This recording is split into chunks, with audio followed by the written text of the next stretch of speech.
Françaises, Français, mes chers compatriotes, comme vous le savez, ce vendredi 14 avril, le Conseil constitutionnel a validé, pour l'essentiel, la loi sur nos retraites, et je l'ai donc logiquement promulguée. Les évolutions prévues par cette loi entreront en vigueur progressivement à partir de cet automne. Adoptés conformément à ce que prévoit notre Constitution, ces changements étaient nécessaires pour garantir la retraite de chacun et pour produire plus de richesses pour notre nation. Car en effet, alors que le nombre de retraités augmente, que notre espérance de vie s'allonge, la réponse ne pouvait pas être de baisser les pensions. Elle ne pouvait pas être non plus d'augmenter les cotisations de ceux qui travaillent. Elle ne pouvait pas être, comme je l'ai beaucoup entendu, de ne rien faire. Car c'était alors laisser les déficits s'accumuler et notre dette augmenter pour les générations futures. Ces changements étaient donc nécessaires et constituent un effort, c'est vrai. Mais il est accompagné de mesures de justice, d'améliorations concrètes pour ceux qui ont eu des carrières longues, exercé des métiers les plus durs ou qui perçoivent des petites retraites. Travailler tous progressivement un peu plus, comme l'ont d'ailleurs fait tous nos voisins européens, c'est aussi produire plus de richesses pour notre pays tout entier. Et c'est ce qui nous permet d'être plus forts, d'investir pour notre quotidien et pour notre avenir. Et nous en avons besoin. Pour autant, cette réforme est-elle acceptée? À l'évidence, non. Et malgré les mois de concertation, un consensus n'a pas pu être trouvé, et je le regrette. Nous devons en tirer tous les enseignements. J'ai entendu, dans les manifestations, une opposition à la réforme des retraites, mais aussi une volonté de retrouver du sens dans son travail, d'en améliorer les conditions, d'avoir des carrières qui permettent de progresser dans la vie. Plus généralement, c'est une colère qui s'est exprimée. Colère face à un travail qui, pour trop de Français, ne permet plus de bien vivre, face à des prix qui montent, qu'il s'agisse du plein, des courses, de la cantine. Car malgré une mobilisation de l'État inédite en Europe, l'augmentation des prix pèse sur nos vies quotidiennes. Cette colère, c'est aussi une colère parce que certains ont le sentiment de faire leur part, mais sans être récompensés de leurs efforts, ni en aide, ni en service public efficace. C'est toute cette colère que de très nombreux Français ont exprimée en manifestant, et pour l'immense majorité, dans le calme et le respect de nos institutions. Personne, et surtout pas moi, ne peut rester sourd à cette revendication de justice sociale et de rénovation de notre vie démocratique, en particulier exprimée par notre jeunesse. La réponse ne peut être ni dans l'immobilisme, ni dans l'extrémisme. Face à ces colères, à ce sentiment de déclassement, d'abandon, nous devons agir ensemble, au-delà des clivages, comme j'ai toujours cherché à le faire, au service d'un cap clair, celui de notre indépendance et de la justice. Oui, notre indépendance d'abord pour la France et pour l'Europe. Nous sommes un peuple qui entend maîtriser et choisir son destin. Nous ne voulons pas dépendre de qui que ce soit, ni des forces de la spéculation, ni des puissances étrangères, ni d'autres volontés que la nôtre. Et nous avons raison. Mais l'indépendance ne se décrète pas. Elle se bâtit par des ambitions, des efforts, au niveau national et européen, sur le plan du savoir, de la recherche, de l'attractivité, de la technologie, de l'industrie, de la défense. Et elle se finance aussi collectivement par le travail. Cette indépendance française et européenne est justement celle qui nous permettra d'obtenir plus de justice. Que chacun récolte davantage de tous ses efforts, que les inégalités de départ soient mieux corrigées, que les vies soient moins empêchées, que les plus démunis soient davantage aidés. C'est là le grand projet que je porte devant vous et avec vous. Reconstruire et retrouver l'élan de notre nation. Ne rien céder aux divisions et au contraire, tenir ce cap pour notre indépendance au service de cette idée de la justice si française et ouvrir ou reprendre pour cela 3 grands chantiers. D'abord, le chantier du travail. Face au chômage, nous avons des résultats inédits et indiscutables. C'est le fruit des transformations de ces dernières années et de nos efforts à tous. Oui, nous avons créé, en 6 ans, 1 700 000 emplois pour notre pays. Après le succès de l'apprentissage pour nos jeunes, je veux désormais engager la réforme du lycée professionnel, pour que le plus grand nombre de nos adolescents et de nos jeunes accèdent soit à des formations vraiment qualifiantes, soit à l'emploi. Nous redoublerons aussi d'efforts pour ramener vers le travail le plus de bénéficiaires du revenu de solidarité active, en les accompagnant mieux, de manière très concrète dans leur vie. Le travail doit aussi mieux payer. En 6 ans, nous avons décidé des hausses conséquentes du salaire minimum ou de la prime d'activité, mais face à la situation que je viens de décrire, aux colères que je viens de rappeler, nous devons agir de manière encore plus vigoureuse. C'est pourquoi j'ai proposé de recevoir les organisations patronales et syndicales dès demain matin, pour celles qui y sont prêtes, et la porte sera toujours ouverte. Et cela afin d'ouvrir, sans aucune limite, sans aucun tabou, une série de négociations sur des sujets essentiels. Améliorer les revenus des salariés, faire progresser les carrières, mieux partager la richesse, améliorer les conditions de travail, trouver des solutions à l'usure professionnelle, accroître l'emploi des seniors et aider aux reconversions. Ce nouveau pacte de la vie au travail sera construit dans les semaines et les mois qui viennent par le dialogue social et les accords très concrets au niveau national, mais aussi au plus près du terrain, que les organisations syndicales et patronales sauront trouver. Plus largement, c'est par la réindustrialisation que nous retrouverons notre force et que nous créerons des emplois mieux payés. Là aussi, nous avons des résultats tangibles, inédits. En France, dans des vallées et des cantons, des usines ouvrent à nouveau, 200 depuis 2 ans. Là où notre pays s'était habitué à la désindustrialisation, nous recréons de l'emploi industriel et nous sommes devenus le pays le plus attractif en Europe pour les investissements. Notre nouvelle économie plus verte, respectueuse de nos terres et de nos paysages, n'est pas un rêve, mais une réalité qui nous permet de créer des emplois et de tenir nos engagements pour le climat. Grâce à la planification écologique qui sera dévoilée d'ici l'été, nous irons vers un nouveau modèle productif et écologique dans l'agriculture, le bâtiment, l'économie circulaire, les transports, l'énergie et les technologies. Un cadre aussi avec lequel nous serons mieux parés face aux événements climatiques, comme la sécheresse estivale. Le deuxième chantier est celui de la justice et de l'ordre républicain et démocratique. L'état de droit est notre socle. Et il n'y a pas de liberté sans loi, ni sans sanction envers ceux qui transgressent le droit des autres.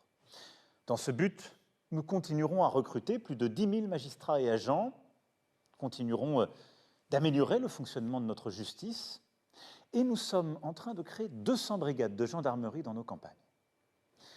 Lutter contre toutes les formes de délinquance, contre toutes les fraudes, qu'elles soient sociales ou fiscales, sera aussi au cœur de l'action du gouvernement, avec des annonces fortes dès le début du mois de mai. Nous renforcerons aussi le contrôle de l'immigration illégale, tout en intégrant mieux ceux qui rejoignent notre pays.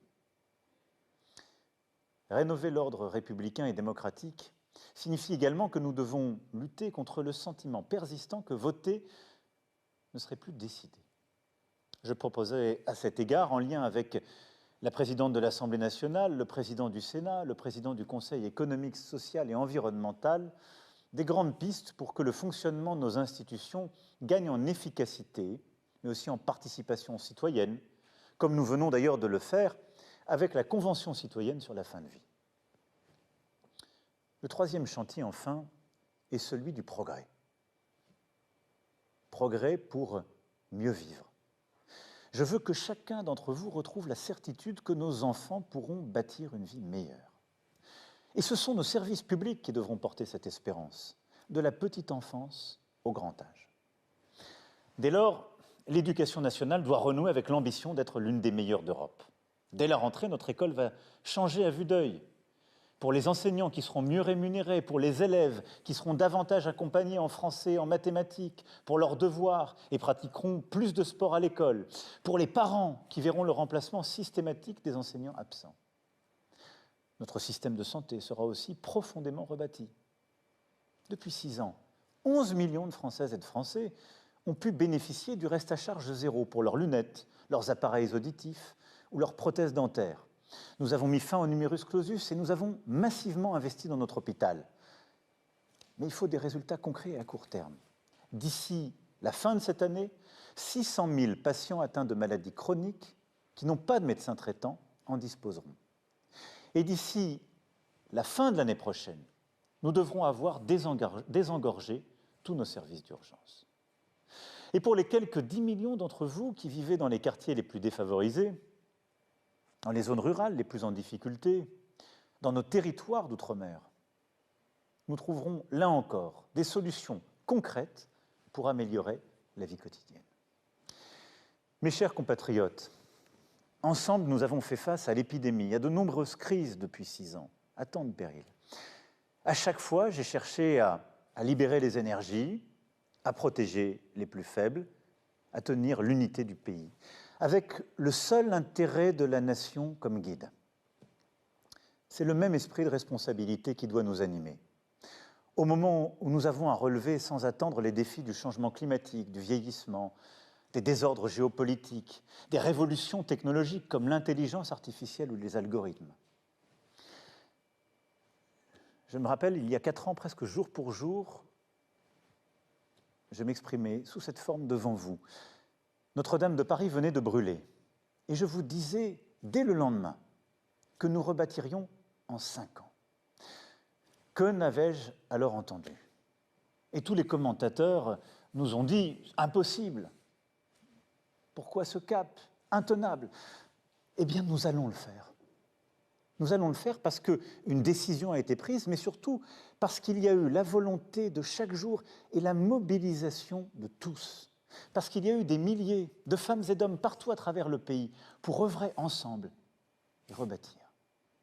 Eh bien, il doit en être de même pour les grands chantiers de la nation.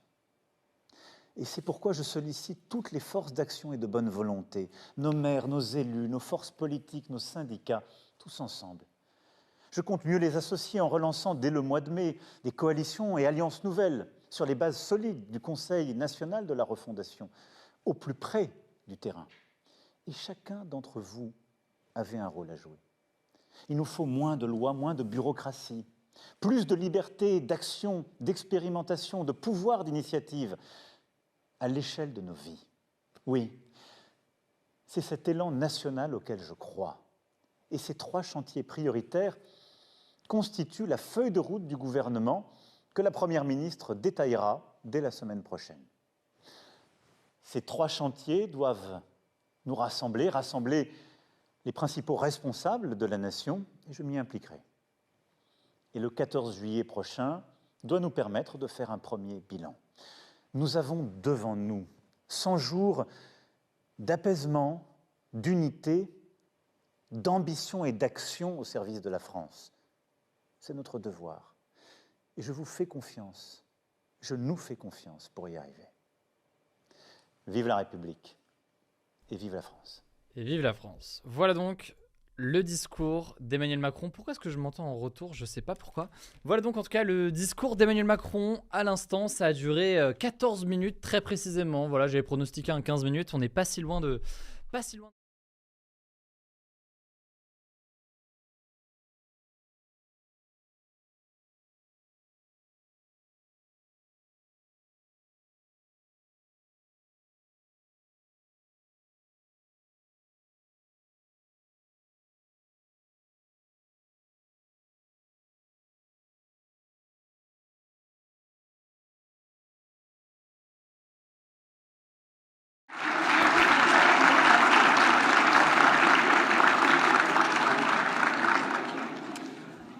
Mesdames, Messieurs les ministres, Mesdames et Messieurs les parlementaires, Monsieur l'ambassadeur, Madame la présidente de l'Assemblée des Français de l'étranger, Mesdames et Messieurs les conseillères et conseillers des Français de l'étranger, Mesdames et Messieurs les chefs d'entreprise, Mesdames et Messieurs en vos grades et qualités, chers compatriotes, je suis très heureux de vous retrouver en cet après-midi au cours de cette première visite d'État depuis 23 ans. Il a fallu attendre longtemps, mais nous sommes là. Alors évoquer les Pays-Bas, c'est évoquer cet ailleurs dont les canaux, selon le poète, ont l'humeur vagabonde. Mais venant aujourd'hui dans cet ailleurs, je pense avant tout à vous, qui vivez ici et qui constituez le visage concret, vivant de cette amitié. En effet, les Français des Pays-Bas constituent une communauté de plus de 23 000 membres, dont plus de la moitié dans le Randstad, et tout particulièrement à Amsterdam et La Haye.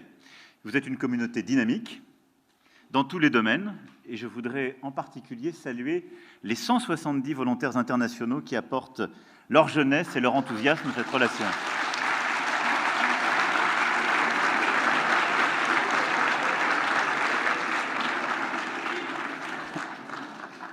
Vous le savez, vous avez aussi ici le soutien de l'ambassade, du consulat général, de nos consuls honoraires, de vos élus de proximité. Je les remercie tous, ainsi que l'ensemble des équipes qui travaillent en étroite coopération avec toutes et tous. Et je souhaite devant vous les remercier l'ensemble des équipes pour ce travail.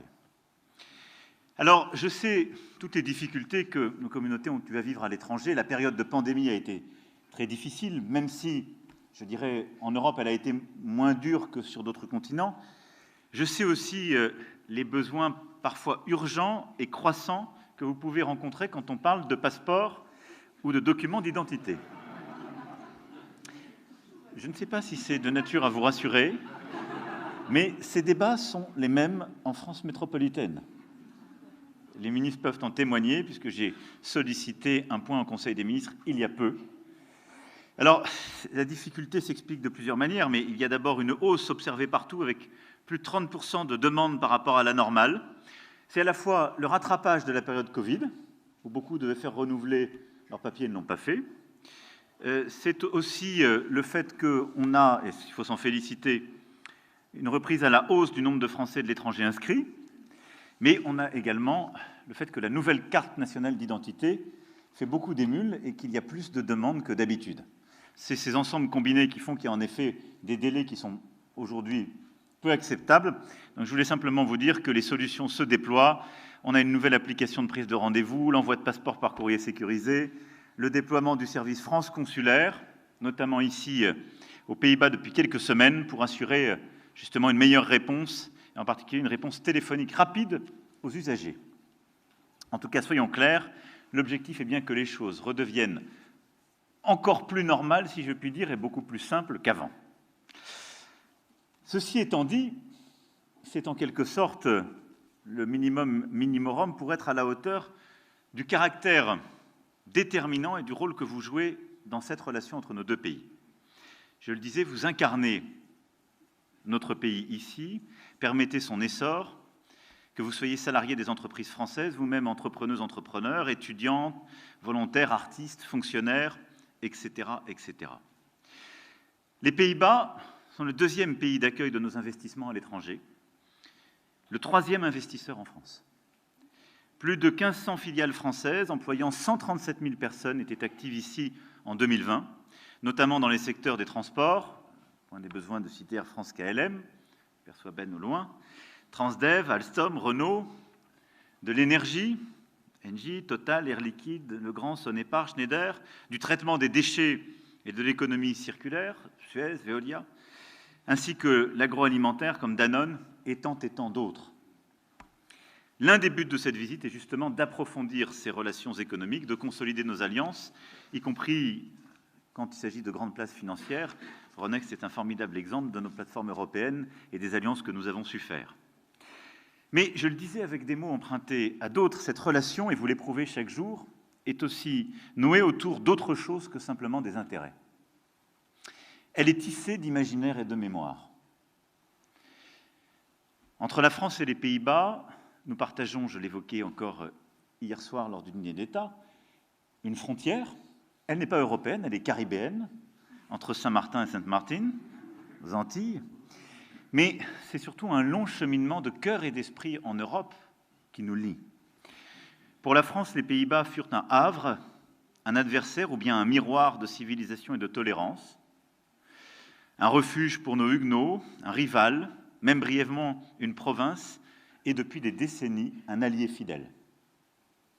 Du commerce des marchandises au commerce des idées, des forêts de mâts dans le port d'Amsterdam aux forêts de livres de Descartes, des miroitements de Rubens à l'esprit des Lumières, nos deux pays ont rêvé en quelque sorte l'un l'autre, et les conversations, les bastingages furent permanents, liant nos imaginaires, et on le verra encore tout à l'heure avec Sa Majesté le Roi et le Premier ministre en évoquant Vermeer. Alors si le passé nous a indéfectiblement liés, le présent nous rapproche sans cesse davantage. Nos deux pays sont en effet à l'origine de la construction européenne depuis 1956. Ils y ont apporté tout ce qu'ils ont de commun, un État centralisé au prisme de l'ère napoléonienne, une part de cette civilisation des livres et des universités, ce qui, je crois, est une force et un esprit qui nous lie. C'est pourquoi je souhaitais ce matin aller à l'université, mais de la Sorbonne à Utrecht, de Bologne à Cologne, cette Europe des foires et des érudits a son épicentre dans notre région et nous lie très profondément. Et je crois pouvoir dire ici que ces universités européennes que nous avons lancées il y a maintenant un peu plus de 5 ans à la Sorbonne ont connu un succès remarquable et qu'elles ont été épousées, comme nombre de nos universités, par les universités néerlandaises. Et ce lien, à la fin des fins, est le plus important. C'est en quelque sorte notre capacité ensemble à apporter à l'Europe une vision commune. À présent, la France et les Pays-Bas sont plus proches que jamais, déterminés à renforcer de manière rapide et coordonnée notre autonomie et notre souveraineté, je l'évoquais hier, tant sur les plans de la recherche, de la technologie, de l'industrie, que de la géopolitique et de notre stratégie, par exemple en Indo-Pacifique. C'est cette vision commune aussi que nous avons portée avec plusieurs autres pays membres de notre Europe, en apportant un soutien majeur à l'Ukraine et en considérant en quelque sorte qu'une réponse unie de l'Europe, claire, pour sanctionner, pour aider et accélérer cet agenda d'autonomie stratégique était indispensable. À cet égard, le rapprochement entre les Pays-Bas et la France s'est matérialisé par une déclaration bilatérale que nous avons endossée avec le Premier ministre Mark Rutte le 31 août 2021. Et cette visite d'État traduit la volonté de la France d'ancrer notre rapprochement dans la durée et de mettre en commun nos ressources, nos efforts pour accroître la souveraineté européenne face aux grands défis de notre continent. La concurrence commerciale, la transition écologique, le durcissement des conditions stratégiques. C'est aussi pourquoi plusieurs ministres m'accompagnent aujourd'hui pour tenir, juste après, ce deuxième séminaire intergouvernemental franco-néerlandais que nous coprésiderons, ce qui est là aussi une innovation de la relation bilatérale, mais la rend encore plus intime. Et c'est au fond la conviction que nous portons ces dernières années, qui est que nous croyons dans l'Europe, dans une Europe plus forte et plus unie, mais l'Europe ne se résume pas au sommet à Bruxelles. Elle est à chaque fois une série d'aventures bilatérales. Durant mon premier mandat, j'ai visité l'intégralité des pays membres, ce qui n'était pas arrivé parfois depuis bien longtemps. Et je recommence pour le deuxième mandat. Mais parce que cette intimité construit seule l'esprit européen, qui n'est pas un esprit qui unifie, qui harmonise, qui gomme les différences, mais qui permet de bâtir de l'unité sur la complexité qui est la nôtre. C'est ça notre trésor dans ce monde, c'est que nous sommes sans doute le plus grand concentré sur la planète de complexité, de multilinguisme, parfois de rivalité multiséculaire que nous avons su transformer en capacité à faire ensemble. Il faut le cultiver.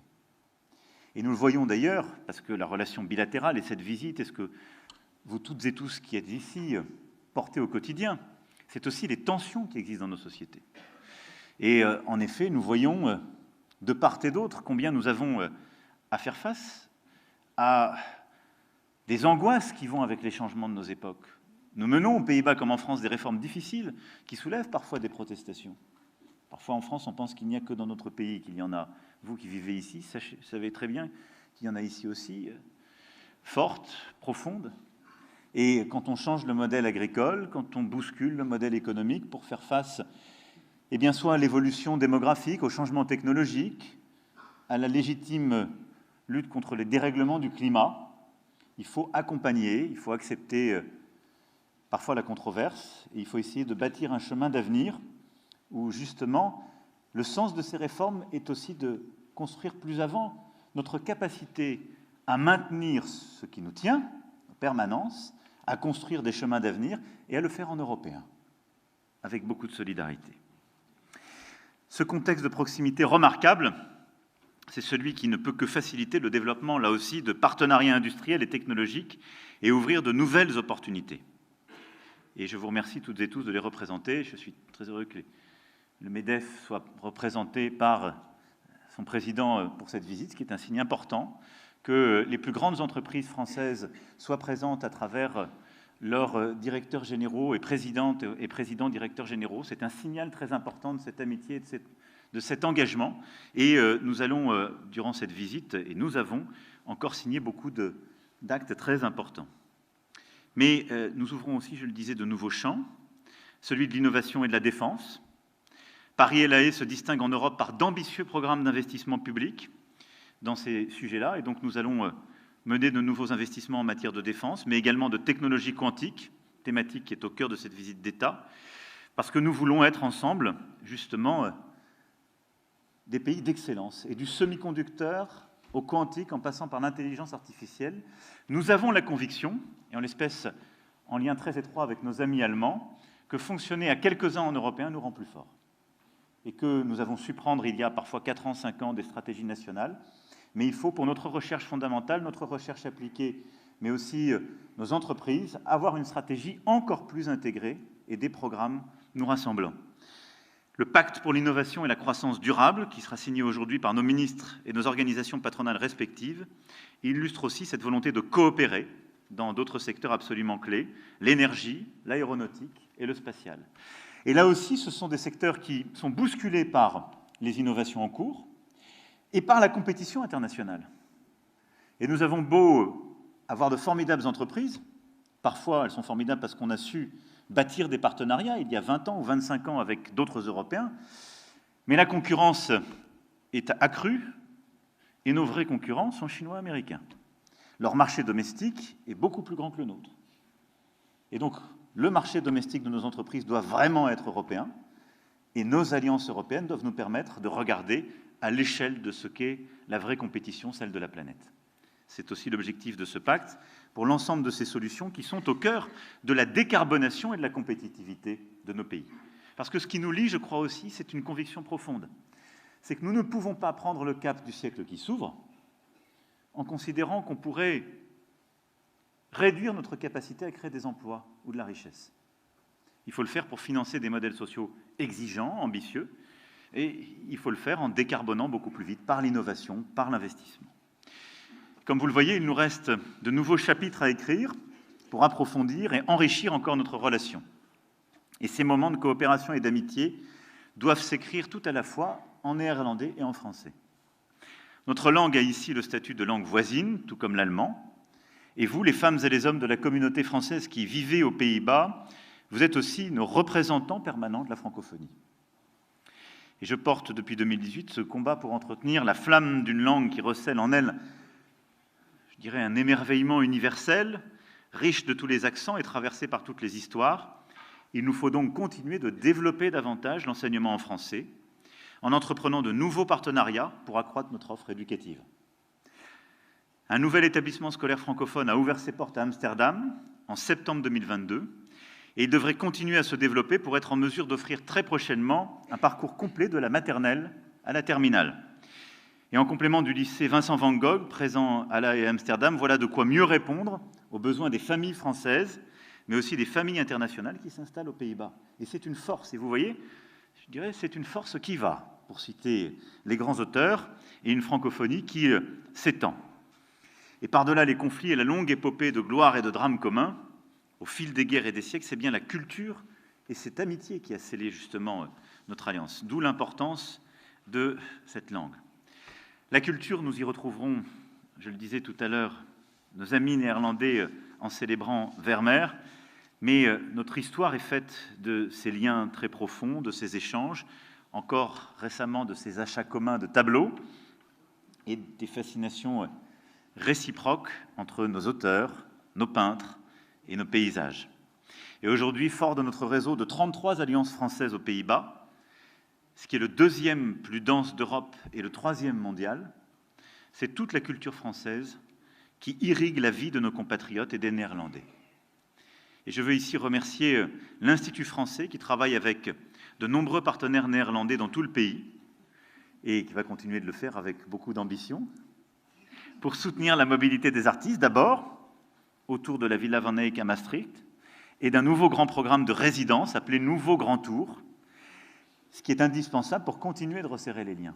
Et ce n'est pas parce que nous sommes voisins et qu'en quelque sorte les transports rapides nous mettent à quelques heures, même pas, l'un de l'autre, qu'il nous faut pour autant oublier l'importance de cette intimité qui passe par la langue, par l'entrepreneuriat, par la culture et par cette capacité à créer en commun. Pour resserrer aussi les liens entre les grandes institutions culturelles de nos deux pays, il faut continuer d'avancer. C'est ce que nous ferons aussi entre le Centre Georges Pompidou et le Stedelijk Van Museum. Et au-delà de cela, et je serais incomplet si j'oubliais ce volet, il y a évidemment le sport.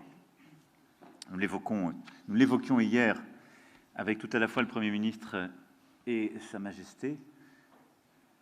La France aura à accueillir l'année prochaine les Jeux olympiques et paralympiques, ce qui est un formidable rendez-vous pour toute la planète, pour nos sportifs, mais ce qui sera aussi un rendez-vous pour tous les sportifs néerlandais et pour l'ensemble des entreprises qui sont engagées dans la filière du sport, ce qui sera aussi pour nous un formidable moment d'attractivité pour notre pays. Et il faut le porter dans l'ensemble des pays, le faire vivre, le relayer par des séries d'initiatives, parce qu'il y aura un héritage pour la France, et il faut le préparer dès maintenant, par l'éducation, par le sport santé, par ce qu'on fait pour nos paysages, mais aussi par la capacité que la France aura à accueillir le monde entier, et en particulier l'Europe, lors de ces grands événements. Et je crois que ceci se justifie d'autant plus dans un pays qui aime la France par ces grands événements sportifs. Nous sommes fiers de notre Tour de France, et le Tour de France est aimé aux Pays-Bas. Il est aimé parce qu'il est beaucoup regardé, il est aimé parce qu'il est suivi par les Néerlandais le long des routes, je peux en témoigner. Il est aimé parce qu'il se trouve qu'il y a des très grands coureurs qui ont gagné, et il est aimé même parce que Christian Prudhomme a eu la bonne idée de faire partir en 2015, c'est ça, de mémoire, le Tour à Utrecht. Dans une vie antérieure, il m'est même arrivé de pouvoir assister à ce contre-la-montre. Et donc nous allons continuer, et je crois pouvoir dire que les années qui viennent permettront de tresser, qu'il s'agisse du cyclisme féminin comme masculin, de nouvelles aventures communes entre nos deux pays, et de renforcer par le sport cette amitié. Voilà, chers compatriotes, ce que je voulais vous dire aujourd'hui, et je conclurai en remerciant encore une fois l'ensemble de celles et ceux qui font cette relation, nos opérateurs aussi présents, Business France, Atout France, nos chambres de commerce et d'industrie, bien sûr, tout le tissu associatif et bénévole, la société de bienfaisance dont je salue le travail remarquable, et vous toutes et tous qui, par vos engagements professionnels et souvent un côté aussi extra-professionnel, rendez ce lien encore plus fort. Oui, je vous remercie, vous, Françaises et Français des Pays-Bas, qui incarnez dans ce pays, forgé par la tolérance, le labeur et le grand large, une France de l'engagement, de la solidarité et de l'innovation. Vive les Pays-Bas, vive la France et vive l'amitié entre les Pays-Bas et la France.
Mesdames et messieurs, en vos grades et qualités, chers compatriotes, je suis très heureux de vous retrouver en cet après-midi au cours de cette première visite d'État depuis 23 ans.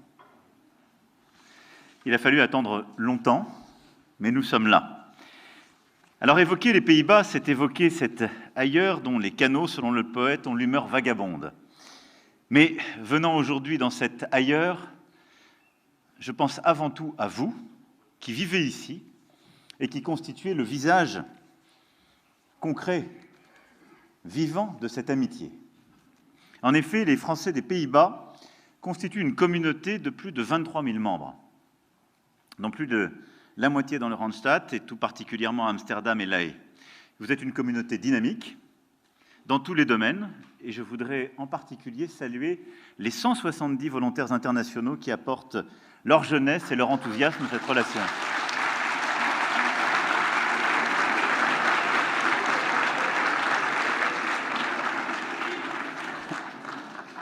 Vous le savez, vous avez aussi ici le soutien de l'ambassade, du consulat général, de nos consuls honoraires, de vos élus de proximité. Je les remercie tous, ainsi que l'ensemble des équipes qui travaillent en étroite coopération avec toutes et tous. Et je souhaite devant vous les remercier l'ensemble des équipes pour ce travail. Alors, je sais toutes les difficultés que nos communautés ont eu à vivre à l'étranger. La période de pandémie a été très difficile, même si, je dirais, en Europe, elle a été moins dure que sur d'autres continents. Je sais aussi les besoins parfois urgents et croissants que vous pouvez rencontrer quand on parle de passeport ou de documents d'identité. Je ne sais pas si c'est de nature à vous rassurer, mais ces débats sont les mêmes en France métropolitaine. Les ministres peuvent en témoigner, puisque j'ai sollicité un point au Conseil des ministres il y a peu. Alors, la difficulté s'explique de plusieurs manières, mais il y a d'abord une hausse observée partout, avec plus de 30% de demandes par rapport à la normale. C'est à la fois le rattrapage de la période Covid, où beaucoup devaient faire renouveler leurs papiers et ne l'ont pas fait. C'est aussi le fait qu'on a, et il faut s'en féliciter, une reprise à la hausse du nombre de Français de l'étranger inscrits, mais on a également le fait que la nouvelle carte nationale d'identité fait beaucoup d'émules et qu'il y a plus de demandes que d'habitude. C'est ces ensembles combinés qui font qu'il y a en effet des délais qui sont aujourd'hui peu acceptables. Donc je voulais simplement vous dire que les solutions se déploient. On a une nouvelle application de prise de rendez-vous, l'envoi de passeports par courrier sécurisé, le déploiement du service France consulaire, notamment ici aux Pays-Bas depuis quelques semaines, pour assurer justement une meilleure réponse, et en particulier une réponse téléphonique rapide aux usagers. En tout cas, soyons clairs, l'objectif est bien que les choses redeviennent encore plus normales, si je puis dire, et beaucoup plus simples qu'avant. Ceci étant dit, c'est en quelque sorte le minimum pour être à la hauteur du caractère déterminant et du rôle que vous jouez dans cette relation entre nos deux pays. Je le disais, vous incarnez notre pays ici, permettez son essor, que vous soyez salarié des entreprises françaises, vous-même entrepreneuses, entrepreneurs, étudiantes, volontaires, artistes, fonctionnaires, etc., etc. Les Pays-Bas sont le deuxième pays d'accueil de nos investissements à l'étranger, le troisième investisseur en France. Plus de 1500 filiales françaises employant 137 000 personnes étaient actives ici en 2020, notamment dans les secteurs des transports, point des besoins de citer Air France KLM, je perçois Ben au loin, Transdev, Alstom, Renault, de l'énergie, Engie, Total, Air Liquide, Legrand, Sonepar, Schneider, du traitement des déchets et de l'économie circulaire, Suez, Veolia, ainsi que l'agroalimentaire comme Danone et tant d'autres. L'un des buts de cette visite est justement d'approfondir ces relations économiques, de consolider nos alliances, y compris quand il s'agit de grandes places financières. Euronext est un formidable exemple de nos plateformes européennes et des alliances que nous avons su faire. Mais je le disais avec des mots empruntés à d'autres, cette relation, et vous l'éprouvez chaque jour, est aussi nouée autour d'autre chose que simplement des intérêts. Elle est tissée d'imaginaire et de mémoire. Entre la France et les Pays-Bas, nous partageons, je l'évoquais encore hier soir lors du dîner d'État, une frontière. Elle n'est pas européenne, elle est caribéenne, entre Saint-Martin et Sainte-Martine, aux Antilles. Mais c'est surtout un long cheminement de cœur et d'esprit en Europe qui nous lie.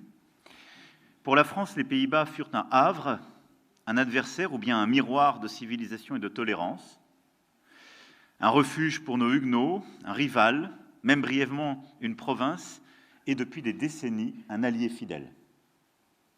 Du commerce des marchandises au commerce des idées, des forêts de mâts dans le port d'Amsterdam aux forêts de livres de Descartes, des miroitements de Rubens à l'esprit des Lumières, nos deux pays ont rêvé en quelque sorte l'un l'autre et les conversations, les bastingages furent permanents, liant nos imaginaires, et on le verra encore tout à l'heure avec Sa Majesté le Roi et le Premier ministre en évoquant Vermeer. Alors si le passé nous a indéfectiblement liés, le présent nous rapproche sans cesse davantage. Nos deux pays sont en effet à l'origine de la construction européenne depuis 1956.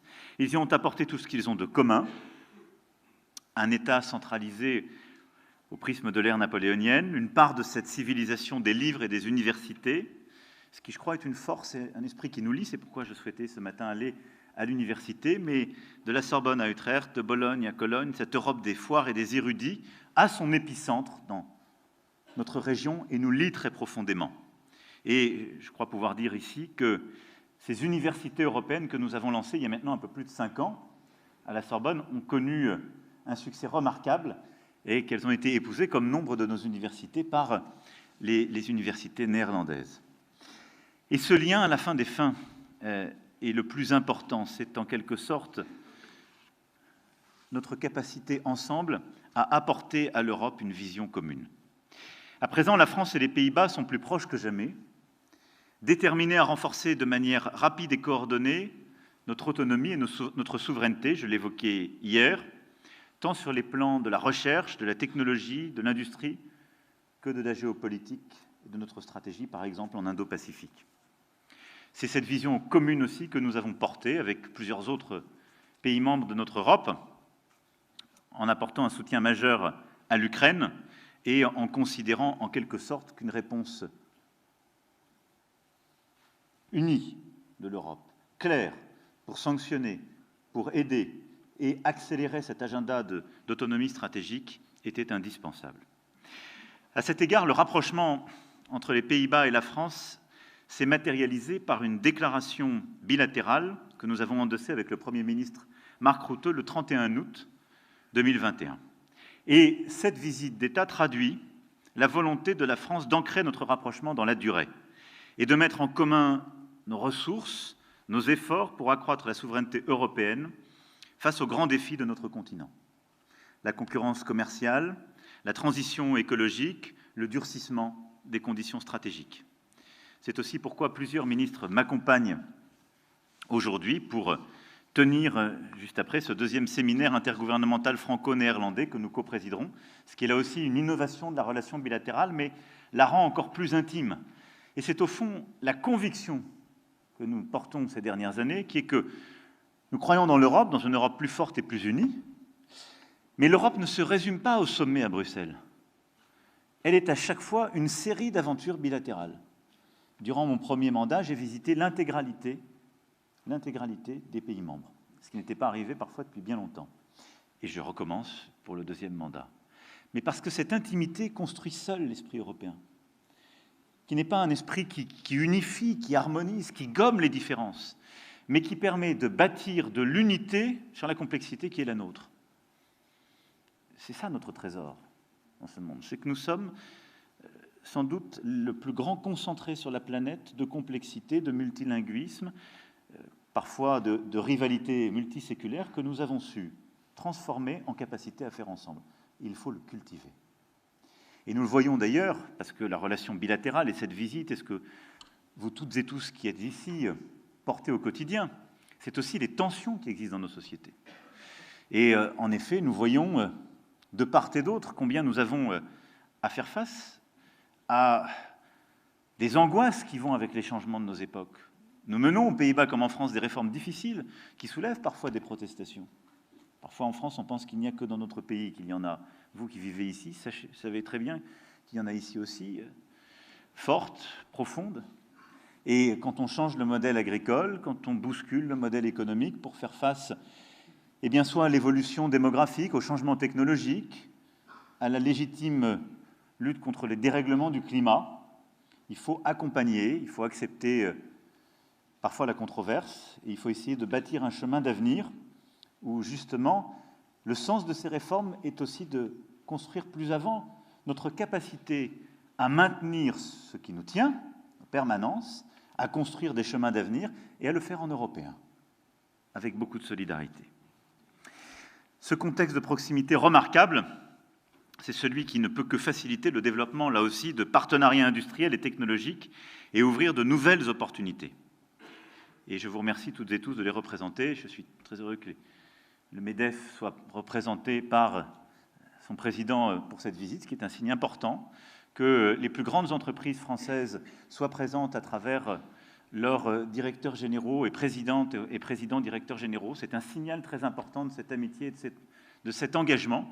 Et nous allons, durant cette visite, et nous avons encore signé beaucoup d'actes très importants.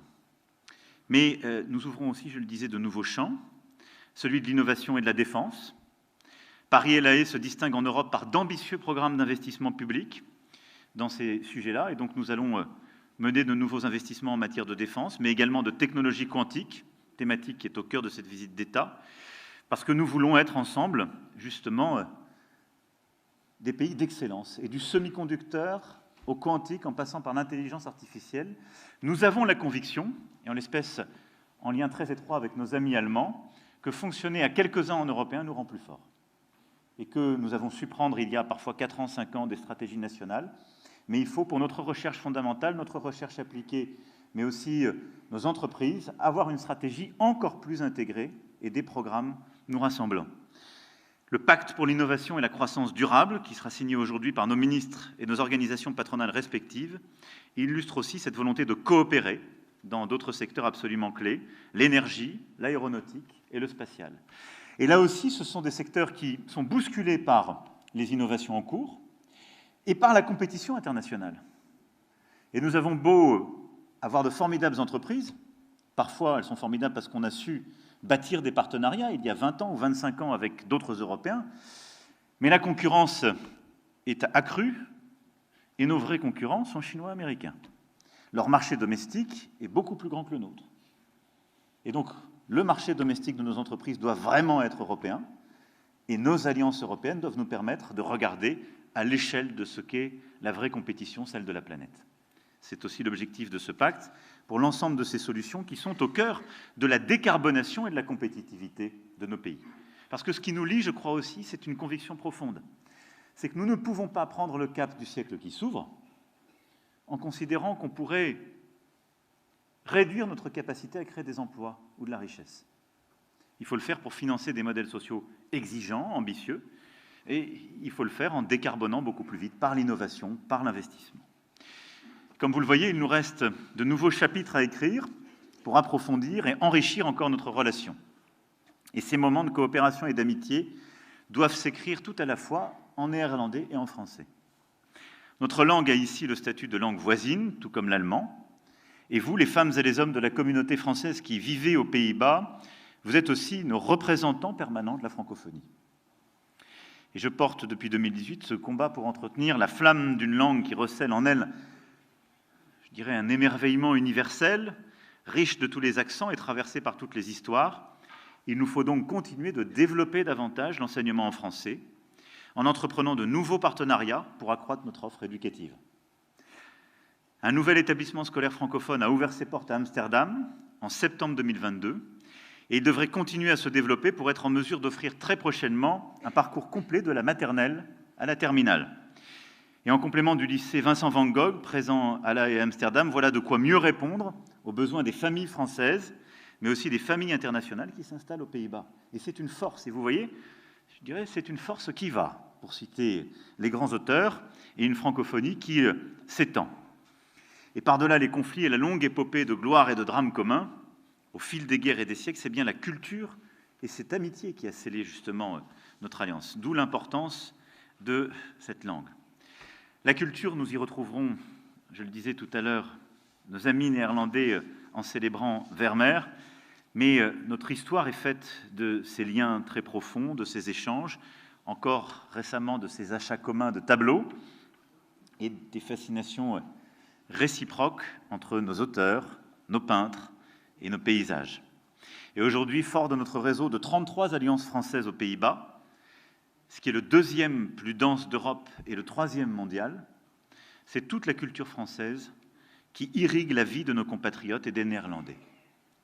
Et je veux ici remercier l'Institut français qui travaille avec de nombreux partenaires néerlandais dans tout le pays et qui va continuer de le faire avec beaucoup d'ambition pour soutenir la mobilité des artistes, d'abord autour de la Villa Van Eyck à Maastricht et d'un nouveau grand programme de résidence appelé Nouveau Grand Tour, ce qui est indispensable pour continuer de resserrer les liens.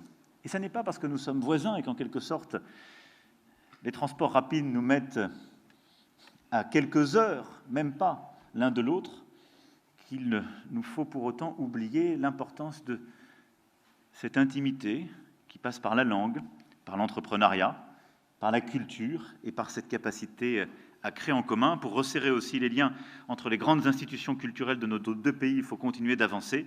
C'est ce que nous ferons aussi entre le centre Georges Pompidou et le Stedelijk Van Museum. Et au-delà de cela, et je serais incomplet si j'oubliais ce volet, il y a évidemment le sport. Nous l'évoquions hier avec tout à la fois le Premier ministre et Sa Majesté.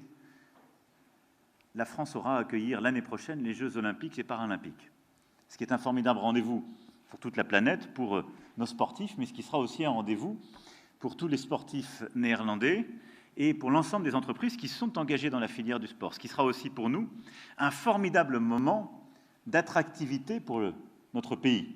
Et il faut le porter dans l'ensemble des pays, le faire vivre, le relayer par des séries d'initiatives, parce qu'il y aura un héritage pour la France. Et il faut le préparer dès maintenant, par l'éducation, par le sport santé, par ce qu'on fait pour nos paysages, mais aussi par la capacité que la France aura à accueillir le monde entier, et en particulier l'Europe, lors de ces grands événements. Et je crois que ceci se justifie d'autant plus dans un pays qui aime la France par ces grands événements sportifs. Nous sommes fiers de notre Tour de France, et le Tour de France est aimé aux Pays-Bas. Il est aimé parce qu'il est beaucoup regardé, il est aimé parce qu'il est suivi par les Néerlandais le long des routes, je peux en témoigner. Il est aimé parce qu'il se trouve qu'il y a des très grands coureurs qui ont gagné, et il est aimé même parce que Christian Prudhomme a eu la bonne idée de faire partir en 2015, c'est ça, de mémoire, le Tour à Utrecht. Dans une vie antérieure, il m'est même arrivé de pouvoir assister à ce contre-la-montre. Et donc nous allons continuer, et je crois pouvoir dire que les années qui viennent permettront de tresser, qu'il s'agisse du cyclisme féminin comme masculin, de nouvelles aventures communes entre nos deux pays et de renforcer par le sport cette amitié.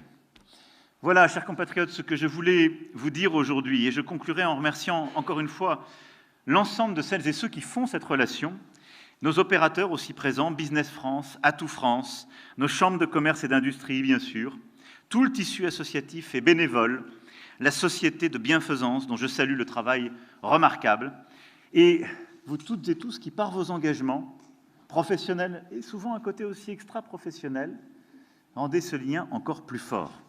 Oui, je vous remercie, vous, Françaises et Français des Pays-Bas, qui incarnez dans ce pays, forgé par la tolérance, le labeur et le grand large, une France de l'engagement, de la solidarité et de l'innovation. Vive les Pays-Bas, vive la France et vive l'amitié entre les Pays-Bas et la France.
Madame, Messieurs les ministres, Mesdames et Messieurs les ministres, Mesdames et Messieurs les parlementaires, Monsieur l'ambassadeur, merci de nous accueillir. Mesdames et Messieurs les élus des Français de l'étranger, Mesdames et Messieurs, chers compatriotes, merci Monsieur le Premier ministre de nous accompagner. Oserais-je dire que nous vous accompagnons en quelque sorte. Je suis très heureux de vous retrouver 3 ans après, un peu plus de 3 ans après, la dernière visite effectuée ici même en novembre 2019. Plusieurs d'entre vous étaient déjà à mes côtés et je sais que ces 3 années ont été particulièrement difficiles à vivre. Et je voulais avoir d'abord un mot pour vous, l'ensemble des équipes, et vous dire la reconnaissance et le soutien de la France. Je sais en effet l'engagement qui a été celui de notre ambassade, de nos consulats généraux, des réseaux de chefs d'îlots et des relais associatifs, éducatifs ou médicaux, sans oublier aussi nos élus locaux. Je mesure ce que l'expatriation en ces temps de pandémie a pu entraîner de difficultés, parfois même de souffrances pour vous et pour vos familles.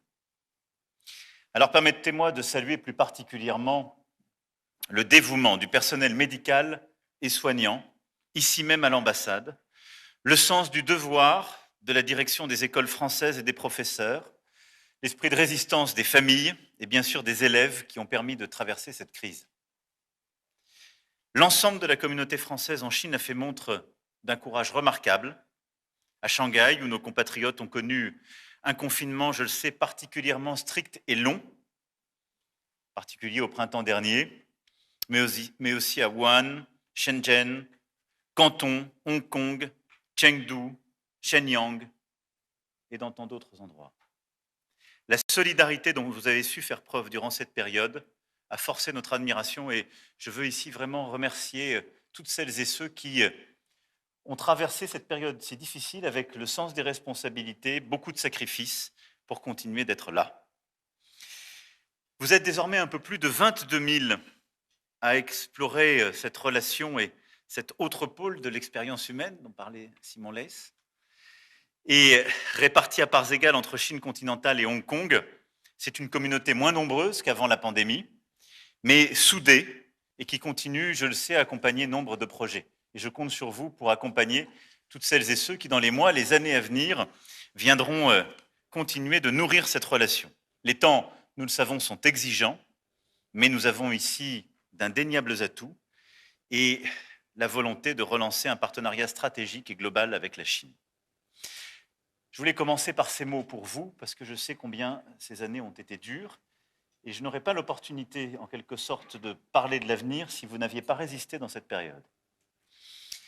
La force de cette relation, ce sont les femmes et les hommes qui la nouent, étudiants, artistes, scientifiques, chercheurs, femmes et hommes d'affaires, entrepreneurs, entrepreneuses, responsables politiques.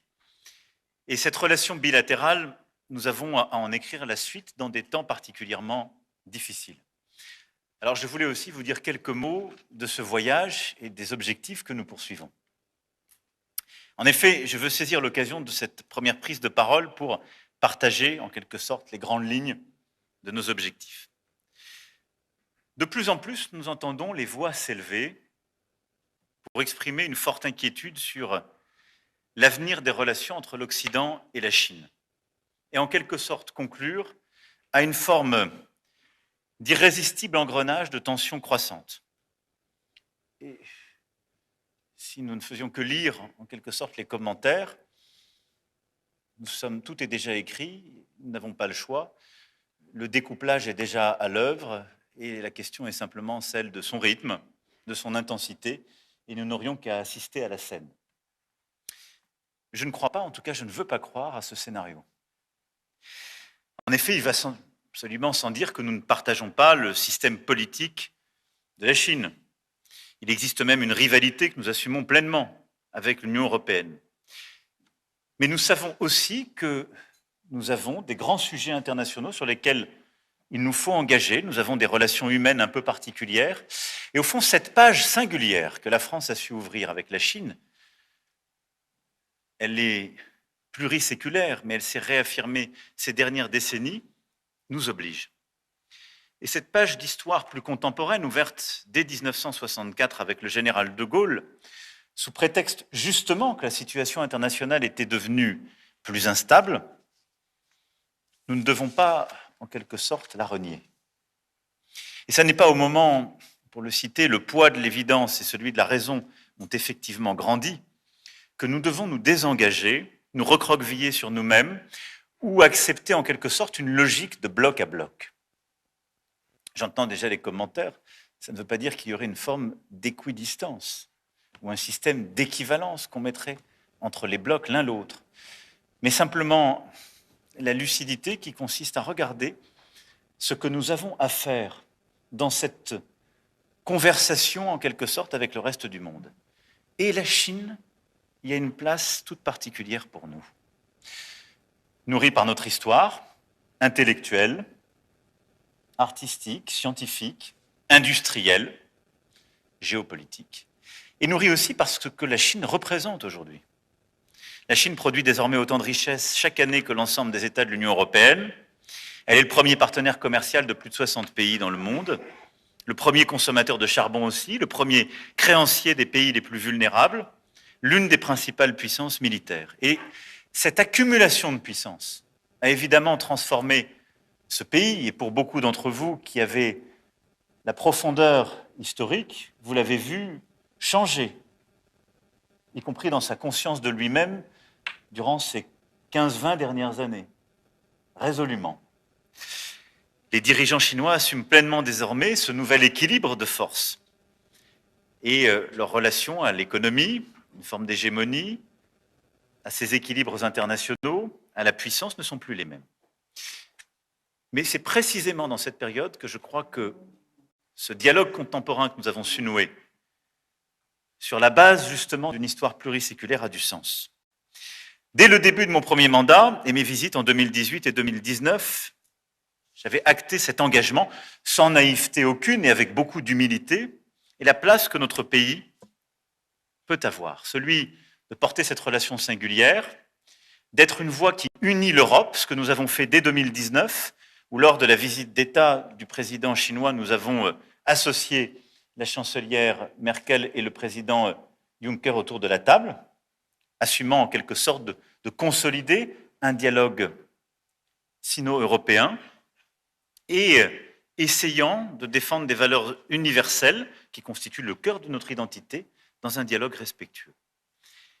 Et donc venir à Pékin, accompagné de la présidente de la Commission européenne, Madame von der Leyen, c'est souligner la cohérence de cette démarche et c'est vouloir la réinscrire en quelque sorte dans cet axe que nous avons fixé. Alors, quels sont les paramètres de cette relation et que peut-on attendre? Je commencerai avec la question politique et stratégique. Celle évidemment de la guerre en Ukraine et de ce que nous pouvons essayer d'engager avec la Chine. La guerre menée par la Russie en Ukraine a profondément atteint l'ordre international que nous connaissons depuis 1945. Et cette guerre, que plusieurs reprises j'ai qualifiée d'impérialiste, de coloniale, est venue en effet fouler aux pieds nombre des principes de la Charte des Nations Unies que 2 membres permanents du Conseil de sécurité que nous sommes doivent résolument défendre. Alors, la Chine, précisément forte de sa relation étroite avec la Russie, encore réaffirmée ces derniers jours, peut jouer un rôle majeur. Le défi qui est le nôtre, c'est en quelque sorte de ne pas pousser bloc à bloc et en quelque sorte de ne pas déjà écrire l'histoire en considérant que cette guerre viendrait rejouer des logiques stratégiques déjà écrites. Je crois le contraire. La Chine a assumé une responsabilité sur la question nucléaire. Nous aussi, nous pouvons nous y engager et ça aura un rôle déterminant dans ce qui est en train de se passer aujourd'hui, évidemment dans le cadre de l'agression russe en Ukraine, mais dans les choix qui ont été faits avec la Biélorussie ou sur le nucléaire civil. La Chine a réaffirmé son attachement à la Charte des Nations Unies, l'intégrité territoriale, la souveraineté des nations en font partie. Et je crois que les défendre, c'est aussi cheminer ensemble et essayer de trouver un chemin de paix. Et la Chine, justement, a proposé un plan de paix. Nous l'avons salué. Est-ce que nous nous y retrouvons dans son intégralité? Non. Néanmoins, il a un intérêt, il montre une volonté de s'engager sur la résolution du conflit. Et donc, s'il ne s'agit pas d'un plan de paix, il s'agit bien d'une volonté d'avoir une responsabilité, d'essayer de bâtir un chemin vers la paix et, je l'espère, de pouvoir participer à des initiatives utiles à la population ukrainienne. Et donc, je pense que ce dialogue avec la Chine est indispensable. Parce que nous, Européens de l'Union européenne, nous aurions tort de laisser l'exclusivité du dialogue à la Chine à d'autres Européens continentaux que sont les Russes. Et considérer que ce serait la seule voie qui, en quelque sorte, viendrait donner sa lecture des événements, sa lecture du jeu et proposer des options stratégiques. Parler directement à la Chine de ce conflit, de cette agression russe, de ce qui s'y joue, des conséquences pour notre Europe, des conséquences pour le Proche et Moyen-Orient, comme pour le continent africain et tant d'autres, et c'est assumé d'essayer de les engager dans une relation stratégique peut-être plus complexe que celle qu'on voudrait déjà écrire. C'est ce que j'aborderai, vous l'avez compris, demain, après-demain avec le président, essayer de bâtir en quelque sorte et d'engager la Chine dans cette responsabilité partagée pour la paix et la stabilité à l'international et donc à travers ce conflit, mais également sur la question de l'Iran, de la Corée du Nord, et je crois que c'est notre responsabilité. Ensuite, et ce sera pour moi le deuxième axe de ce déplacement, nous devrons aussi parler des paramètres de notre relation commerciale. Et je veux saluer la délégation économique qui est ici présente. Nous aurons ce conseil que nous avons créé en 2018, ce conseil franco-chinois d'affaires qui est extrêmement important, qui va se réunir pour la première fois depuis la pandémie. Plusieurs contrats importants seront signés par plusieurs d'entre vous, et dans tous les domaines qui sont ici représentés et que vous portez sur le terrain, qu'il s'agisse de l'aéronautique, des grands transporteurs, de la tech, de l'énergie décarbonée, de l'agroalimentaire, du luxe, des cosmétiques, à l'automobile et bien d'autres, nous avons une présence dans nos grands groupes, en passant par nos PME, nos ETI, nos start-up, et nos 2000 entreprises implantées souvent de longue date sont cette force que nous voulons encore déployer. Nous avons un agenda aussi agroalimentaire que nous poursuivons depuis 2018 ou dans d'autres domaines que nous consoliderons. Et cette communauté dynamique et innovante, force de proposition, je veux ici en saluer les représentants, la Chambre de commerce et d'industrie France-Chine, les conseillers du commerce extérieur et les communautés French Tech et du comité France-Chine qui jouent un rôle très important pour structurer toutes celles et ceux que vous êtes, bâtir cette relation et nous permettre d'avancer. Néanmoins, la lucidité me conduit à observer que la relation n'est pas totalement aujourd'hui équilibrée. Et qu'en effet, nous devons, quand on parle de relations commerciales, essayer de réengager des efforts pour que l'ouverture au marché s'améliore et que lorsque nous concédons certaines ouvertures, elles soient accompagnées de gestes symétriques, en tout cas comparables. Et je crois que dans ce contexte stratégique de tension que j'évoquais, lorsque je lis la volonté accélérée qui existe de désassocier des grands blocs économiques, la voie que nous portons et que nous portons ces dernières années avec, je crois, beaucoup d'amitié, de franchise, mais d'esprit de responsabilité, c'est une voie que je ne me permettrai pas de qualifier de médiane, mais réaliste et ambitieuse qui est à suivre. Nous n'avons jamais été dans la naïveté avec la Chine, son gouvernement comme ses entreprises.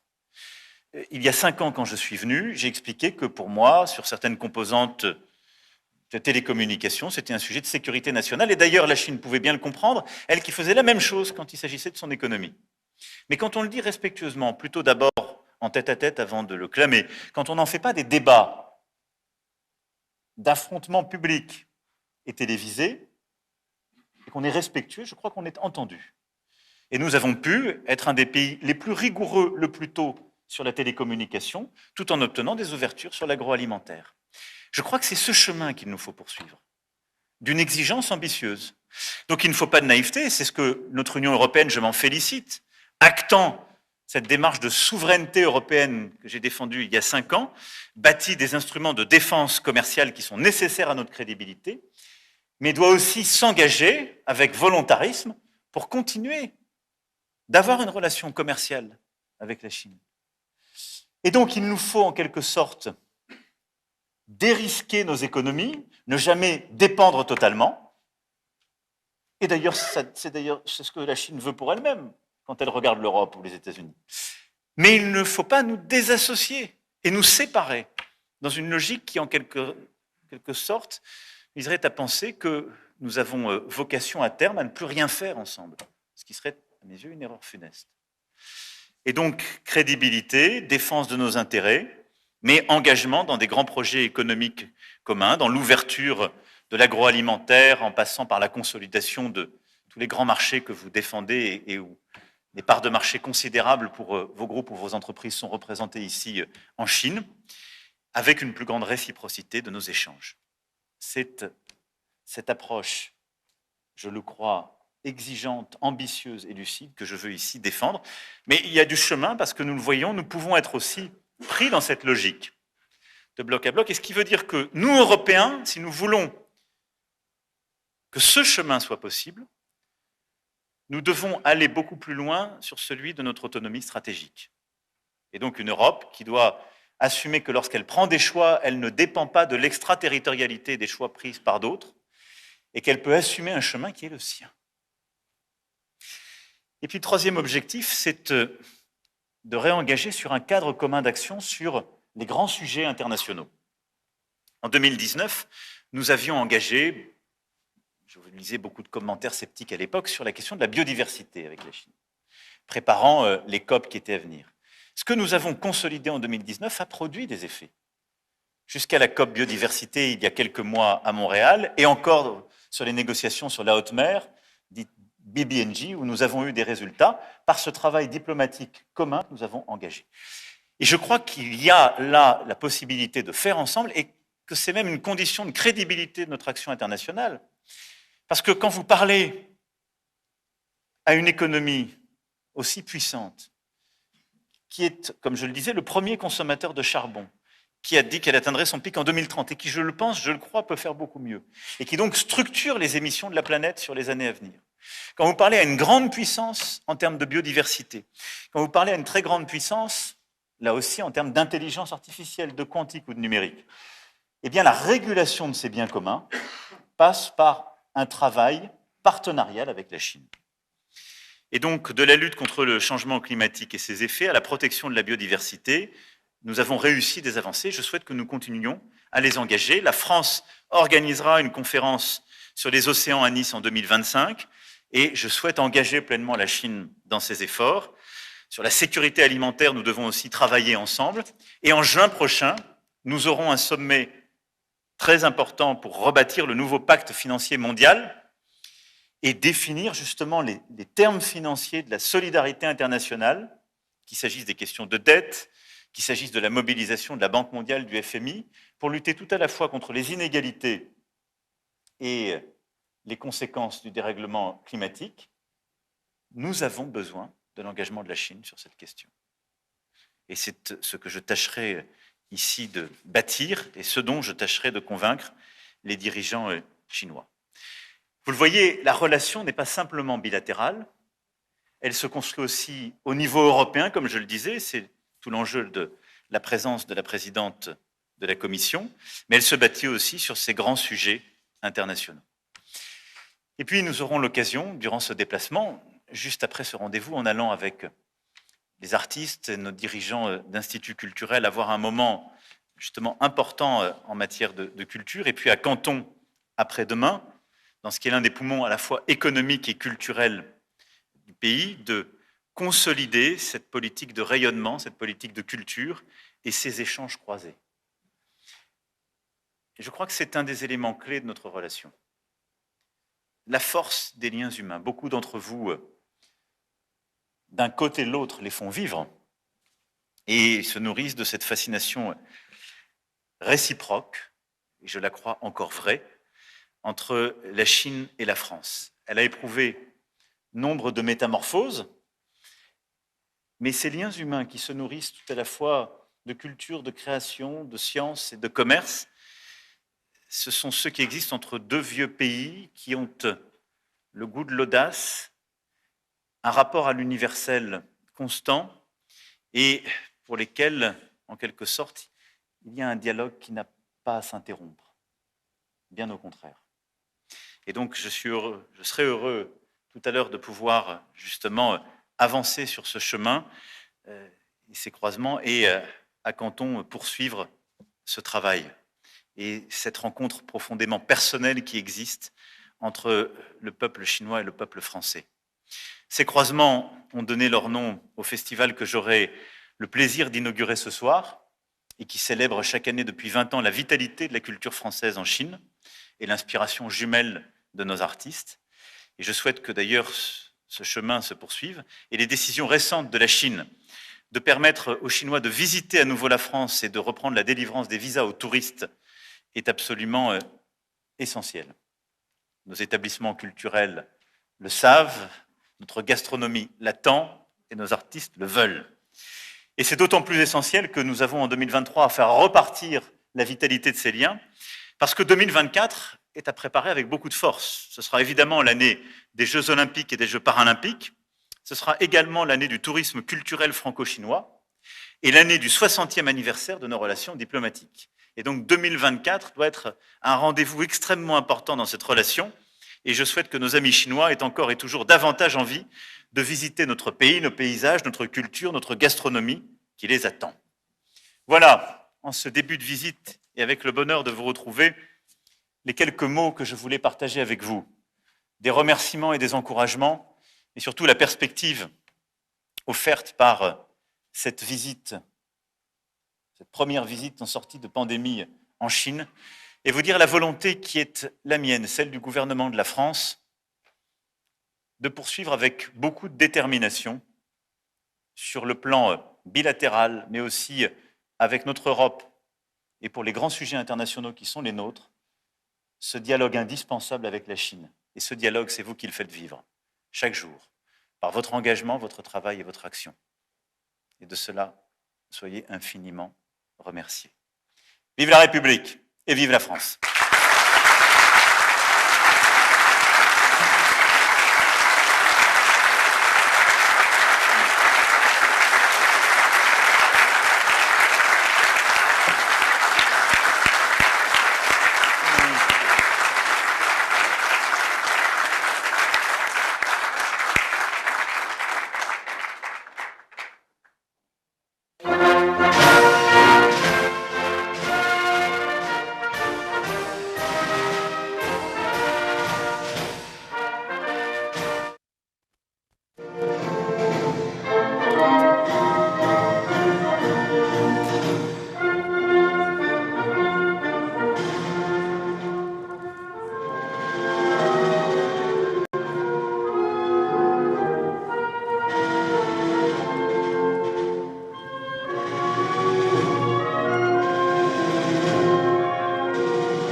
Avec l'autorisation de son Excellence, Monsieur le Président, nous allons reprendre nos places.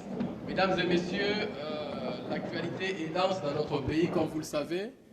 La République démocratique du Congo reçoit depuis hier soir les présidents de la République française, je disais son Excellence Monsieur Emmanuel Macron. Je m'en vais directement vous faire l'économie de notre programme de cet après-midi. Nous allons commencer d'abord par le mot des circonstances de son Excellence Monsieur le Ministre de la Santé publique, Hygiène et Prévention. Ensuite, ça sera l'adresse du directeur général de l'INRB, le professeur Jean-Jacques Muyembe, sur la recherche scientifique d'aujourd'hui pour l'Afrique de demain. Ensuite, interviendra le mot de son Excellence Monsieur le Président de la République française.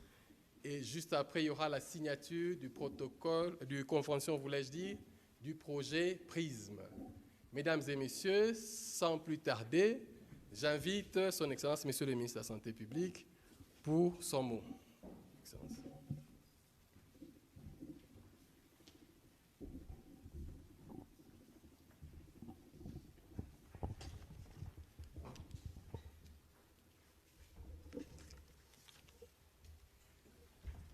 Excellence, Monsieur le Président de la République française, avec l'expression de mes hommages les plus déférents.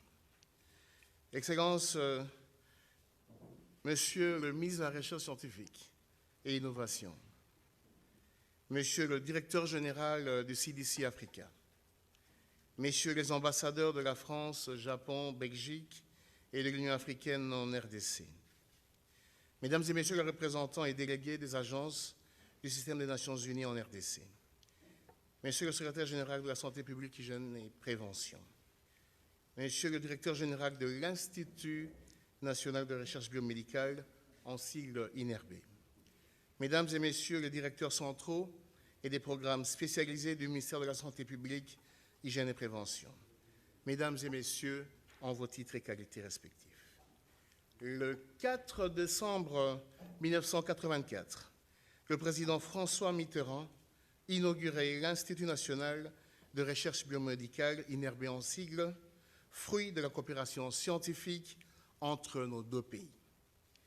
Près de 40 années plus tard, en ma qualité de ministre de la Santé publique, Hygiène et Prévention de la République démocratique du Congo, je suis particulièrement heureux et fier de vous recevoir, Excellence, Monsieur Emmanuel Macron, président de la République française, dans cet institut, devenu depuis notre principal outil de surveillance des maladies prioritaires, mais également un fleuron en matière de recherche biomédicale, grâce notamment à l'appui de nombreux partenaires dans la France. Nul ne peut en effet contester que les conditions qui ont milité à la création de cet outil de recherche et de santé publique sont plus que jamais d'actualité au regard de l'émergence et réémergence des pathogènes dangereux que sont Ebola, les virus de monkeypox, Covid-19 et tant d'autres, à la base des épidémies et pandémies qui perturbent la santé mondiale. La gestion de ces émergences exige une collaboration internationale, car ces pathologies n'ont pas de frontières. La récente pandémie de la Covid-19 en est d'ailleurs une parfaite illustration. La prévention de ces émergences nécessite donc une parfaite collaboration en termes d'information, permettant et surtout favorisant une collaboration scientifique entre les États. C'est ainsi que je salue très chaleureusement, Monsieur le Président, votre initiative dénommée PREZOD, Preventing Zoonotic Disease Emergency, lancée depuis quelques années pour prévenir les émergences zoonotiques. Cette thématique, il faut le souligner, rencontre parfaitement la vision de notre président, chef de l'État, son Excellence M. Félix-Antoine Tshisekedi Tshilombo, qui a fait de la prévention et gestion des épidémies une des priorités de son mandat. Excellence, Monsieur le Président de la République, distingués invités, Mesdames et Messieurs, enfin, pour conclure, je ne puis que faire part de mon extrême satisfaction à co-signer ce jour la convention de la plateforme de recherche internationale sur la santé mondiale, en sigle PRISM. La signature de cette convention consacre, à mon humble avis, le retour de la coopération scientifique entre nos deux pays au travers, d'une part, l'Institut national de recherche biomédicale, l'Université de Kinshasa, et d'autre part, l'Institut de recherche pour le développement, l'Institut de santé de recherche médicale INSERM en sigle, l'Agence nationale de recherche sur le sida et les maladies émergentes, et enfin l'Université de Montpellier. C'est donc avec beaucoup d'espoir que le gouvernement de la République s'engage à l'initiative Présode et est déterminé à accompagner les activités de la plateforme PRISM de manière à renforcer davantage la coopération scientifique entre les différentes institutions concernées, afin de prévenir et de lutter efficacement contre les maladies zoonotiques émergentes et réémergentes. Excellences, j'ai dit et vous remercie.